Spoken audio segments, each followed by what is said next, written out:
Andrew Johnson just said, yo, go look at the Gregg Berhalter statement. Okay. Let's see what the Gregg Berhalter this is live. We're live. Let's see. What could he have possibly said? Well, USMNT issues a statement. Okay. That's just a minute ago. While we obviously would have... All right, hold on. Let me put it on. While we obviously would have wanted to advance further in the World Cup, I'm very proud and grateful of our player staff and everyone at U.S. Soccer and all the USNT fans, U.S. national team fans worldwide who supported us. Our performance relied on hard work and extraordinary energy, commitment to those on and off the pitch during years of preparation. There are so many positive examples of how the squad came... Oh, no. Is this about Gio Reyna? How the squad came together, making so many different types of sacrifices in all pursuit of our group's shared vision.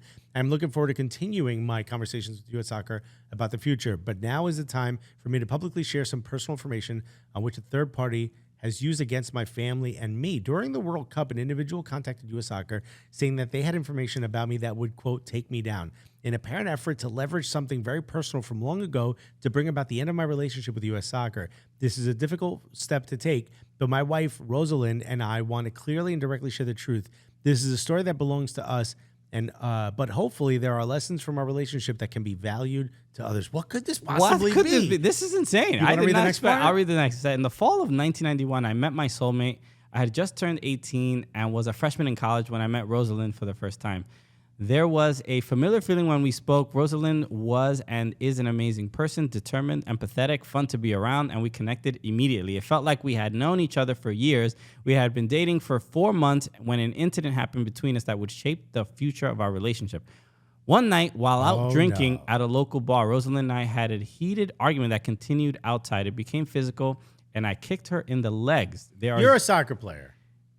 That's like a boxer punching someone. Right. So I'm very serious. There are zero excuses for my actions that night. It was a shameful moment and one that I regret to this day. At that time, I immediately apologized to Rosalind, but understandably, she wanted nothing to do with me. I told my parents, family, and friends what happened because I wanted to take full responsibility for my behavior. Rosalind also informed her parents, family, and friends. While the authorities were never involved in this matter, I voluntarily sought out counseling to help learn, grow, and improve. One of the most valuable decisions that I ever made. To this day, that type of behavior has never been repeated.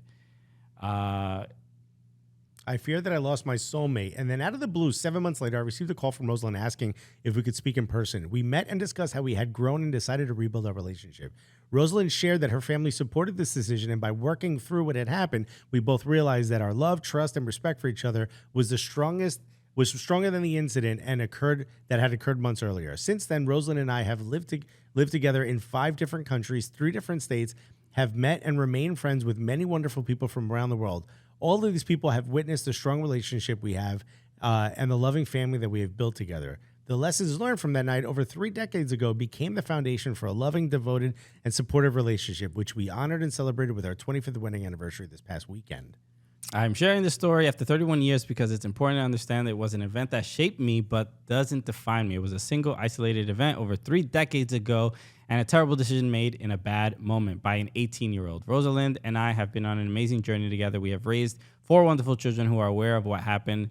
We are very proud of our marriage, our relationship, the family we have built, and the people we have become. As a team, we emphasize accountability, honesty, and growth. Those aren't just principles we instill within the team. It is how I live my life. The foundation of any good team is using the past as an opportunity to learn and get better. People can make mistakes and learn from them.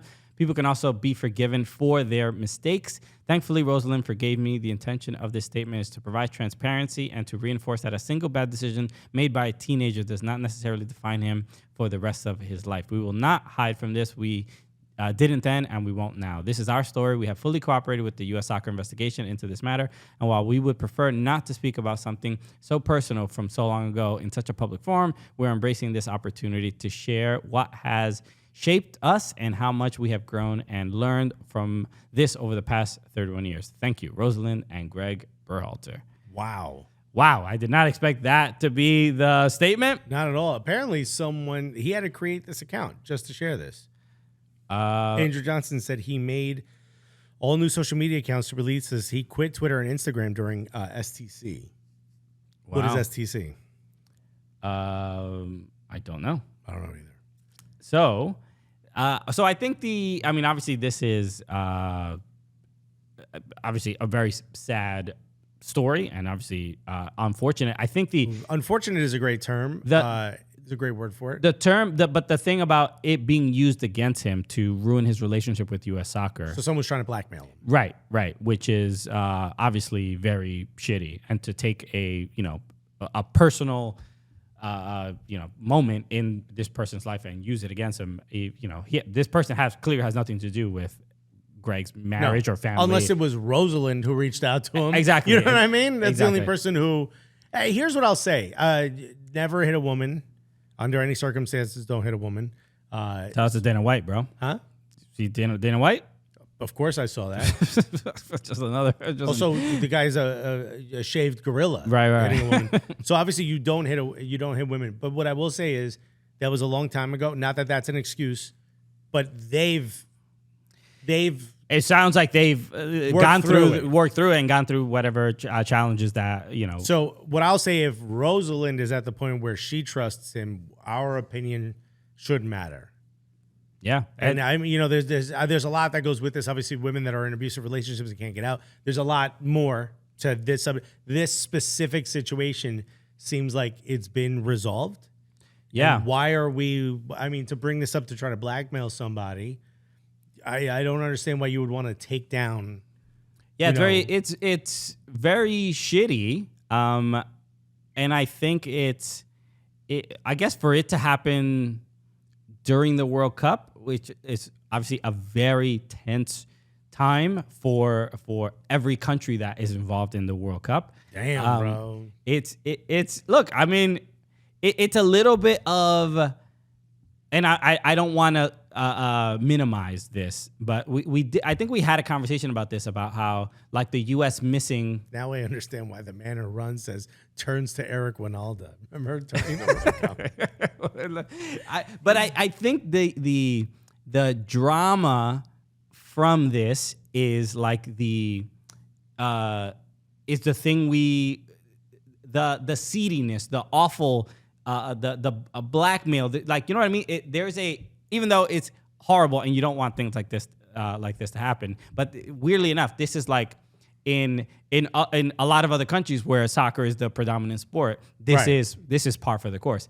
Dig up dirt on people. It's like politics. It's that big. When someone's running against you, you're supposed to look up dirt on yourself to know what might be coming at you. So you hire people to go dig through my past, let me know what might be coming up, and then you dig up the other person's past so you can start to manufacture. Oppo research. Yeah. But the problem here, who benefits by taking down Gregg Berhalter? Yeah. What's the golden goose that you're after? Only one person, Gareth Southgate.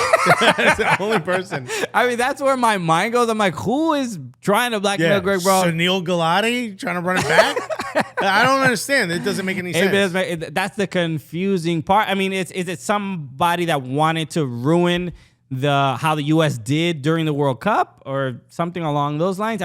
It's awful. So I'm trying to like understand the motive at the very least. The chat seems to think it might have been someone from the Berhalter out fan base, unless they're joking. Jurgen Klinsmann. That ship has sailed.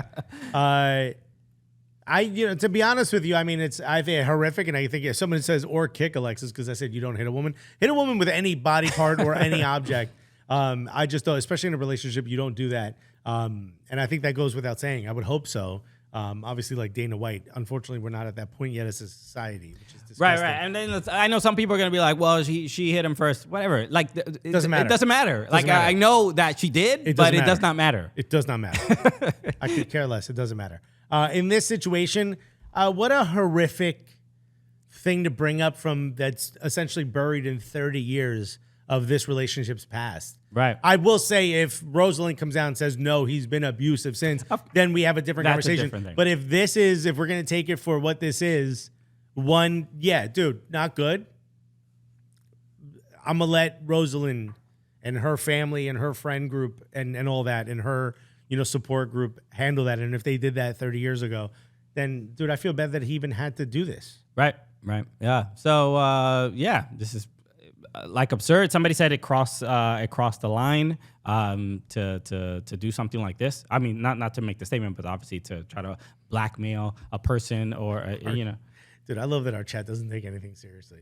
We have, was it Claudio Reyna, question mark? And Crimson Pizza said, Shyamalan twist, it was Dave Sarakin. Wow. Just absurd. Yeah, man. I mean, look, the more than anything, it's difficult to make a statement like this, but you got to think about the Berhalter family, is children, is everybody's just like. And you got to clear the air.